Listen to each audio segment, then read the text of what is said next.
इन बातों के बाद अरिमतिया के यूसुफ ने, जो यीशु का चेला था परंतु यहूदियों के डर से ये बात को छिपाए रखता था, पिलातूस से यीशु का शव ले जाने की विनती की। पिलातूस ने उसकी विनती सुनी तो यूसुफ आकर शव ले गया। निकुदेमुस भी, जो पहले यीशु के पास रात को गया था, 50 सेर के लगभग मिला हुआ गंधरस और एलवा ले आया।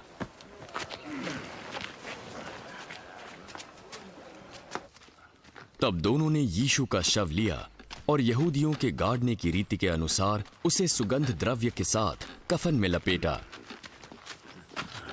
उस स्थान पर जहां यीशु क्रूस पर चढ़ाया गया था, एक बारी थी और उस बारी में एक नई कब्र थी जिसमें कभी कोई न रखा गया था। इसलिए यहूदियों की तैयारी के दिन के कारण उन्होंने यीशु को उसी में रखा, क्योंकि वो कब्र निकट थी। रविवार की सुबह मरियम मगदलीनी भोर के अंधेरे में कब्र पर आई और पत्थर को कब्र के मुंह पर से हटा हुआ देखा। तब वो दौड़कर शमौन पतरस और दूसरे चेले के पास, जो यीशु का प्रिय था, आई।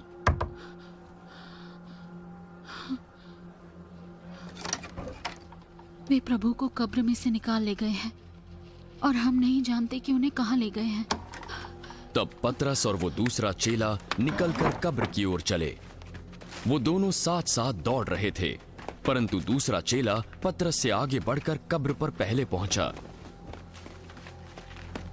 और झुककर कपड़े पड़े देखे, तो भी वो भीतर न गया। तब शमौन पतरस उसके पीछे पीछे पहुंचा और कब्र के भीतर गया।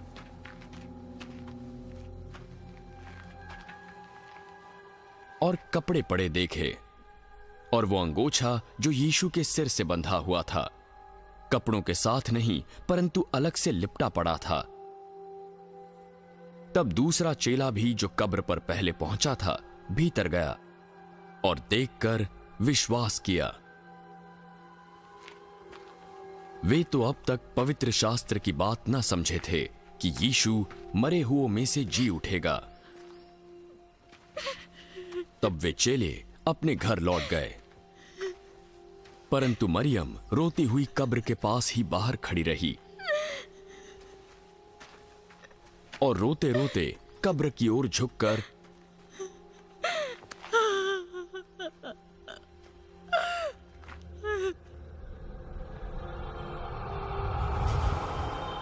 उसने 2 स्वर्गदूतों को उज्जवल कपड़े पहने हुए, एक को सिरहाने और दूसरे को पैताने बैठा देखा, जहां यीशु का शव रखा गया था।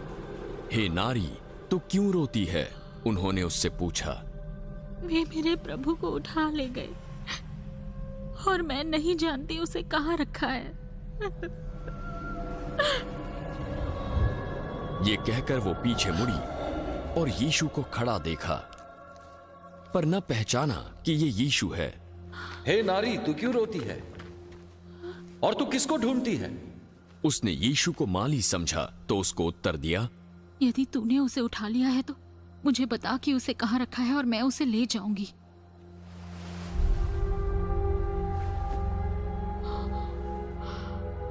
मरियम। मरियम ने पीछे मुड़कर इब्रानी में कहा, रब्बोनी, जिसका अर्थ गुरु है। मुझे मत छू, क्योंकि मैं अब तक पिता के पास ऊपर नहीं गया, परंतु मेरे भाइयों के पास जाकर उनसे कह दे, मैं अपने पिता और तुम्हारे पिता, अपने परमेश्वर और तुम्हारे परमेश्वर के पास जा रहा हूं। मरियम मगदलीनी ने जाकर चेलों को बताया कि उसने प्रभु को देखा है और यीशु ने उससे क्या बातें की। रविवार का दिन था। संध्या के समय चेले यहूदियों के डर से द्वार बंद करके बैठे थे। तब यीशु आया और उनके बीच खड़ा हो गया। तुम्हें शांति मिले। और ये कहकर उसने अपना हाथ और अपने पंजर उन्हें दिखाए।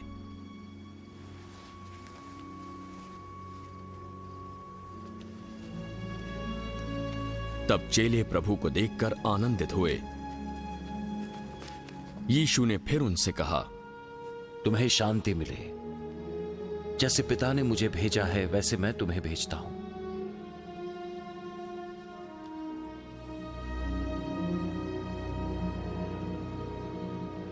ये कहकर उसने उन पर फूंका।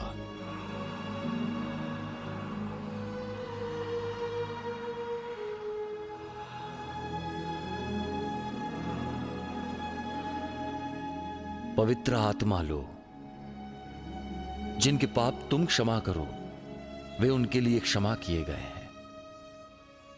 जिनके तुम रखो वे रखे गए हैं।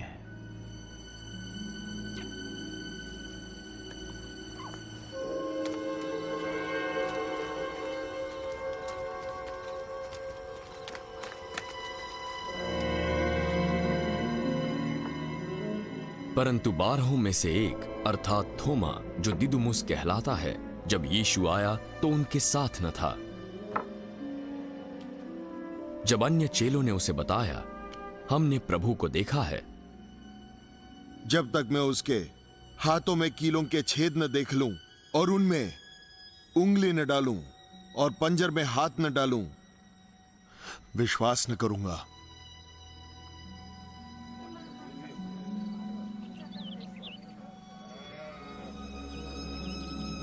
सात दिन बाद चेले फिर से घर के भीतर थे और थोमा उनके साथ था। द्वार बंद थे। तब यीशु आकर उनके बीच खड़ा हो गया।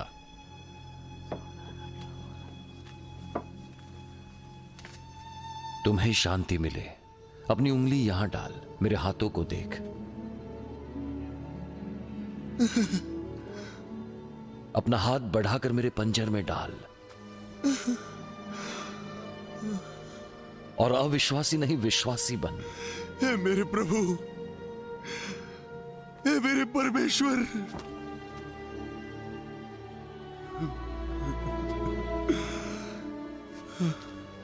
मुझे देखा इसीलिए विश्वास किया है। धन्य वे हैं जिन्होंने बिना देखे विश्वास किया।